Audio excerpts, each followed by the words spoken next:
O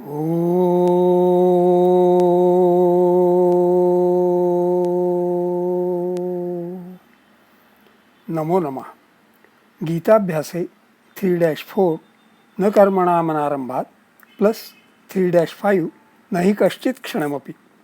a study by S L Abhyankar, Mumbai, शुक्रवासरे, November 13th, 2020. It would be good to begin every session of Gita Abhyasa with recitation of Gita Dhyanam and the Namana Vakyam. Om Parthaya Pratibodhitam Bhagavata Narayanena Swayam Vyasena Grathitam Purana Munina Madhye Mahabharatam Advaitam Rutavarshiniim Bhagavatim Ashtadashadhyayini अम्ब त्वामनुसन्दधामि भगवत् गीते भवद्वेषिणीम्। ओम श्री परमात्मने नमः। न कर्मणामनारम्भान् नैष्कर्म्यं पुरुषोऽश्नुते न च सन्न्यसनादेव सिद्धिं समधिगच्छति। न हि कश्चित् क्षणमपि जातु तिष्ठत्य कर्मकृत् कार्यते ह्यवशः कर्म सर्वः प्रकृतिजैर्गुणैः। पदच्छेदः। न कर्मणाम् अनारंभात् नैष्कर्म्यं पुरुषः अश्नुते न च सन्न्यसनात् एव सिद्धिं समधिगच्छति। न हि कश्चित् क्षणम् अपि जातु तिष्ठति अकर्मकृत् कार्यते हि अवशः कर्म सर्वः प्रकृतिजैः गुणैः। वाक्यांशो अभ्यास। न कर्मणाम् अनारंभात् पुरुषः नैष्कर्म्यम् अश्नुते न च एव सन्न्यसनात् पुरुषः सिद्धिं समधिगच्छति। न हि अपि जातु क्षणं कश्चित् अकर्मकृत् तिष्ठति। हि प्रकृतिजैः गुणैः कर्म कार्यते सर्वः अवशः। वाक्यांशः पदाभ्यासाः अन्वयार्थाश्च। कर्मणाम् अनारंभात् पुरुषः नैष्कर्म्यं न अश्नुते। कर्मणाम् कर्म नपुंसकलिंगम, षष्ठी बहुवचनम। अनारंभात् अनारंभ पुल्लिंगम, पंचमी एकवचनम। न आरंभः इति अनारंभः नैतत्पुरुषः। आरंभः आरभ घै मुम beginning commencement, an act, undertaking, deed, work. Shabar writes आरंभो व्यापारः क्रिया इति अर्थांतरम। Preparation, as in Uttaram Charitam. A thing begun. The first movement or activity on the part of man. आरंभो हि प्रथमः पदार्थः स्यात् प्रथमं वा पुरुषस्य प्रवर्तनम्। प्रथम प्रवर्तनमारंभः औदासीन्यात् व्यावृतिः पुरुषस्य व्यापृतता। पुरुषः मैन। नैष्कर्म्यम इनएक्टिवनेस। अश्नुते अश अशुं व्याप्तौ संघाते च। स्वादि आत्मनेपदी सकर्मकः वेक्ट।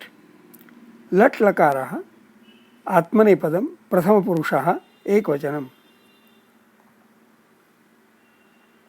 To pervade, to heap, to pile up. अश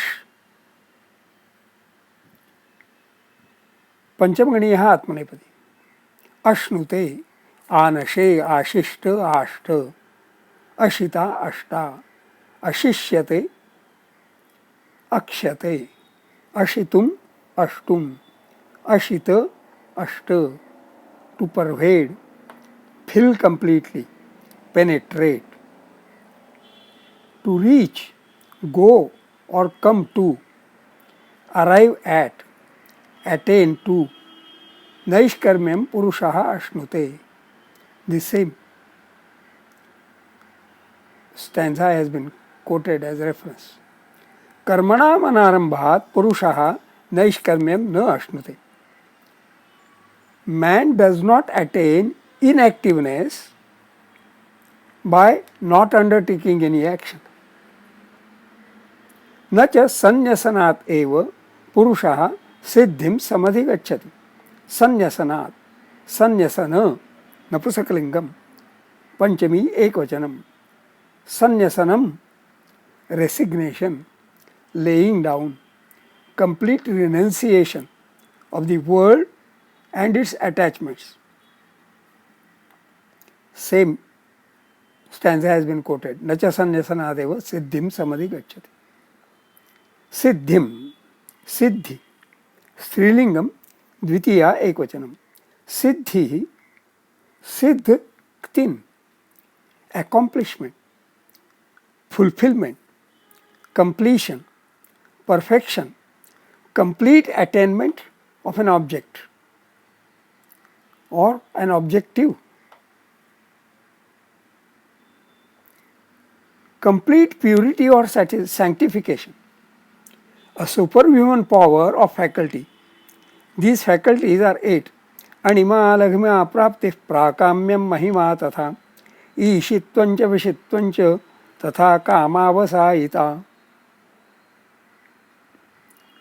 Good effect or result, final beatitude, final emancipation. समधिगच्छति, सम प्लस अधि प्लस गम, प्रथमगणीयः परस्मैपदी, लट् लकारः प्रथमपुरुषः एकवचनम्. समधिगम, to get, acquire. यत्ते समधिगच्छन्ति यस्यैते तस्य तद्धनम्, to excel, surpass. न च संन्यसनादेव पुरुषः सिद्धिं समधिगच्छति.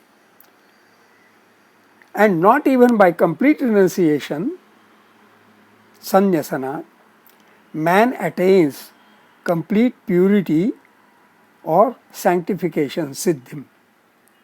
He, since kshanamapi, even for a moment, jatu, truly, kaschit, no one, akarma krut, actionless, na tishtati, never stays.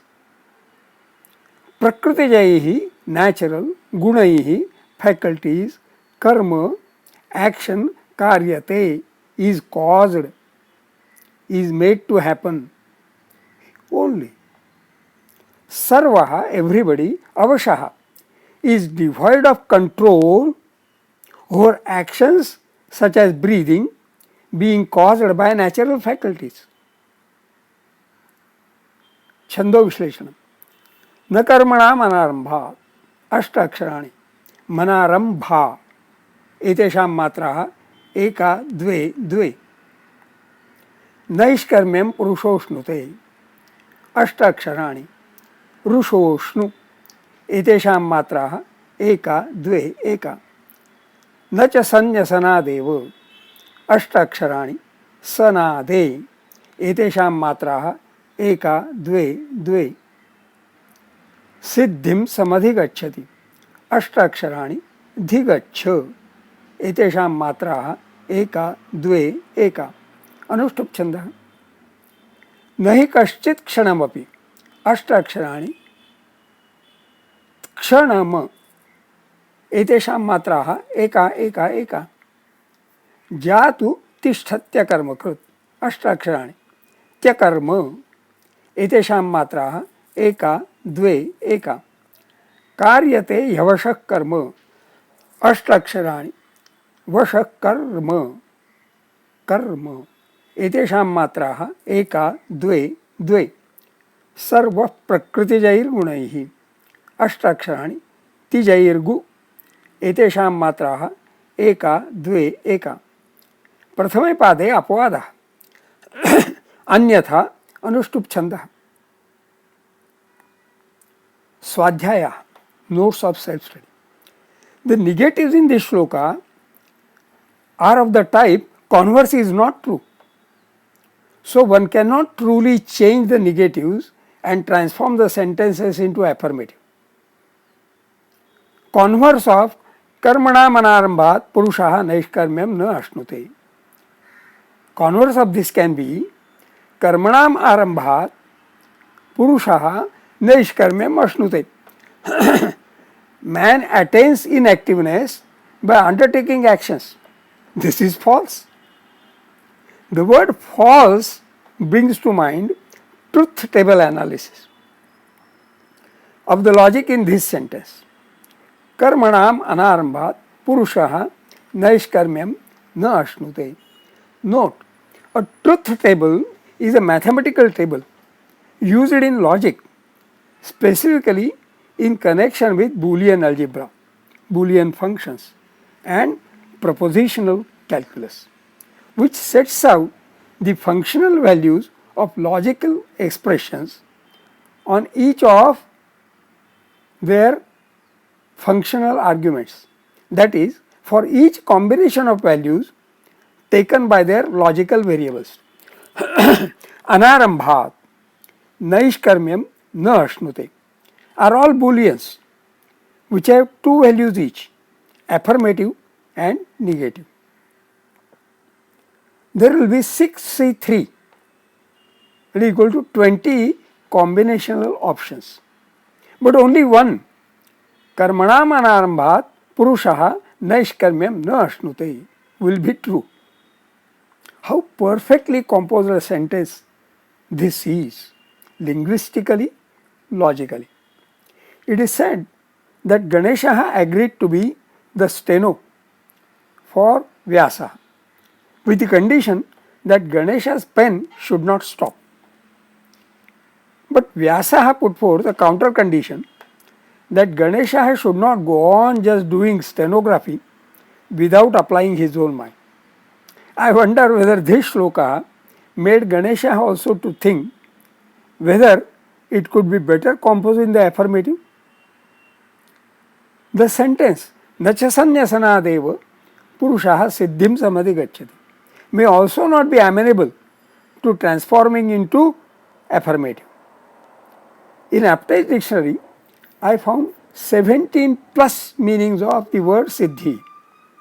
If any word has so many shades of meanings, any singular translation cannot address all the shades of meaning. I get to understand that Mr. Rajiv Malhotra has come out with a compilation of Sanskrit non-translatables. Siddhi is certainly such a non-translatable word. In the instance of such words, instead of struggling with correct translation or paraphrasing, or instead of arguing whether one translation is better than the other, one may rather indulge in deep deliberation so that the essence of the shloka devolves into one's intellect. Implicit in the statement Karmanam anarambhat purushah naishkarmyam na ashnute, man does not attain inactiveness by not undertaking any action, is the diktat that one cannot be devoid of action. Karmani to kartavyanyeva. Indulgence in actions is unavoidable. This is so endorsed also in kurvanneveha karmani jijivshe chatam samaham evam tvai nanyathe tosti. Ishavasya Upanishad. Stanza number 2 there. Even if one desires to live jijivshet for 100 years, shatam samaha, one has to indulge in actions. Karmani kurvanneva. It is like this only. Evam tvai, evam tvai. There is no other go. Itaha anyatha na asti. One would find many a statement in Gita endorsed in Upanishada. This is very much declared in the mention Srimad Bhagavad Gita Supanishatsu in the Samapana Vakyam of every Adhyaya. Which statement in Gita is endorsed in which Upanishad becomes an interesting mode of study of Gita. For that, one should also study the Upanishad.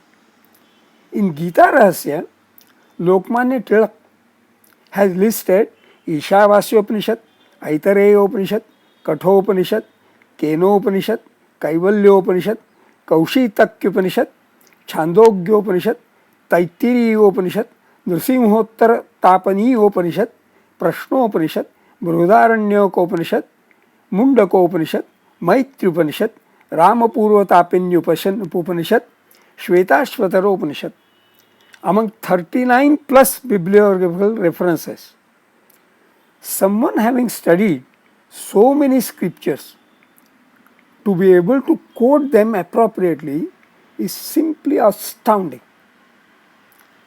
I have been presenting Shankar Bhashyam on many shlokas. In Gita Rahasya, Lokmanya Tilak does take note of not only Shankar Bhashyam but many other commentaries.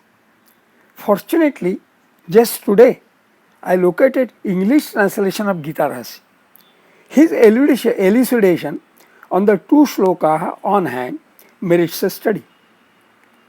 It reads, न कर्मणामनारंभा नैष्कर्म्यं पुरुषोष्णुते न च संन्यसनादेव सिद्धिं समधिगच्छति न हि कश्चित् क्षणमपि जातु तिष्ठत्य कर्मकृत् कार्यते यः कर्म सर्वः प्रकृतिजैर्गुणैः.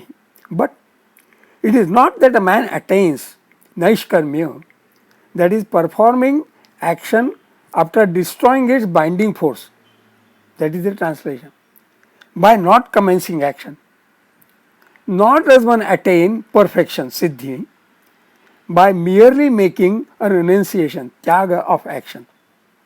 Because whoever he may be, he does not remain even for a moment without performing some or other action.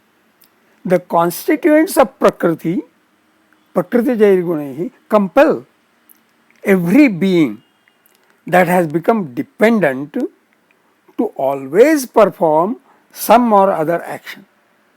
This is the translation. Commentators, now commentary, Tilak's own commentary.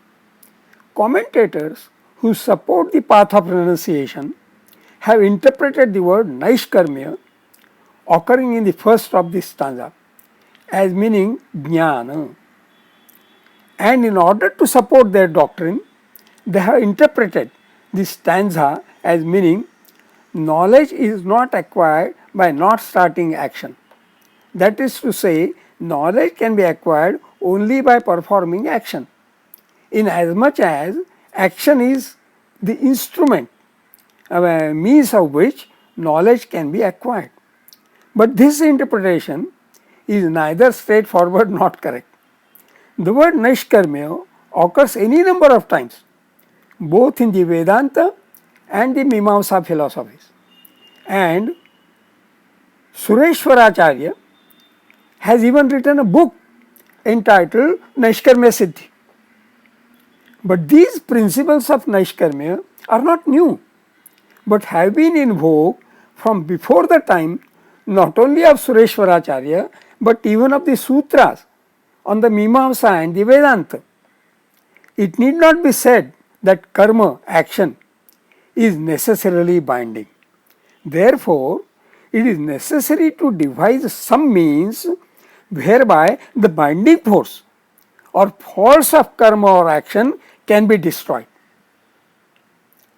In the same way as doctors purify mercury by killing it before it is used, and the state of performing action by this device is known as Naishkarmya. As action, thus crippled, does not become an obstruction to release.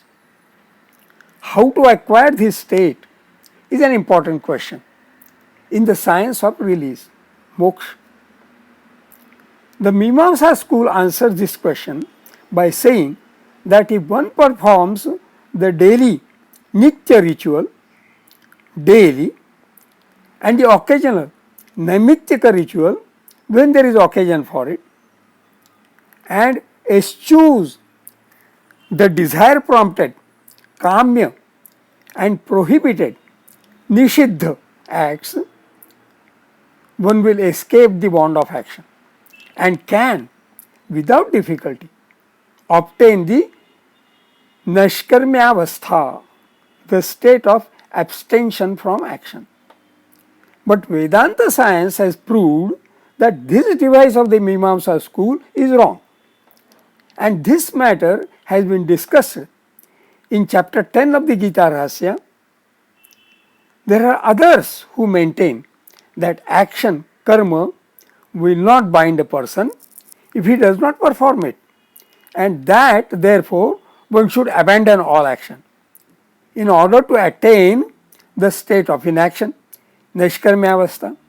In their opinion, Naishkarmya means absence of action, karma, shunyata. But it has been stated in the fourth stanza that this is not correct, and that perfection, siddhi, that is release, moksha, cannot be attained in that way. And the reason for saying so has been given in the fifth stanza. Even if one contemplates giving up of action, yet in as much as action like sitting, sleeping, etc. does not stop so long as the body exists. Again, reference of Gita 5.9 and 18.11. No man whosoever can at any time totally abstain from action. I think my example given of breathing is more appropriate and more clearer an example that one cannot abstain from action. Therefore, Naishkarmya in the shape of total abstention from action is impossible. In short, the scorpion of karma never dies. Therefore, one must devise some means whereby that scorpion will become poisonless. The doctrine of the Gita is that this device consists in destroying the attachment which ties a person to the action, and that this device has been later on described several times in an exhaustive manner. But even to this position, an objection may be raised that though Naishkarmya may not mean total abstention from action, yet inasmuch as those who follow the path of renunciation obtain release by giving up all action, the giving up of all action is necessary for obtaining release. But to this line of reasoning, the reply of the Gita is that though the followers of the path of renunciation attain release, that is not because they have given up action, for their attaining release is the result of their jnana, knowledge. If release were to be obtained merely by abstaining from action, even a stone ought to obtain it. Therefore, the following three facts stand proof, namely, Naishkarmya does not mean abstention from action. No one can possibly give up action even if he says that he will do so. And 3, giving up action is not a means of obtaining siddhi, perfection. And this is what has been stated in the above stanza.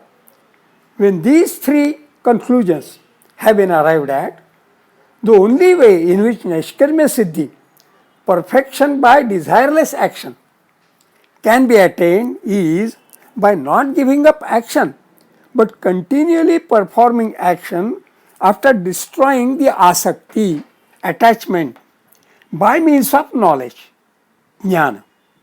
Because though jnana alone does not give release, yet inasmuch as it is impossible to totally abstain from action, it is necessary to perform action after having destroyed one's attachment, asakti to action, in order to get rid of the bond of action. This is what is known as Karma Yoga. And that is why he has the alternative title of Gita Rahasya is Karma Yoga Shastra. And the Blessed Lord now says that this method, which combines jnana, knowledge, with karma, action, is of higher importance, that is superior. As can be noted, Lokmanya Tilak does not agree with Nashkarma being considered as jnanam. Reading the long, detailed and learned elucidation in Gita Rahasya just once would never be enough. One needs to read it again and again and studiously deliberate on it. Shubhamastu.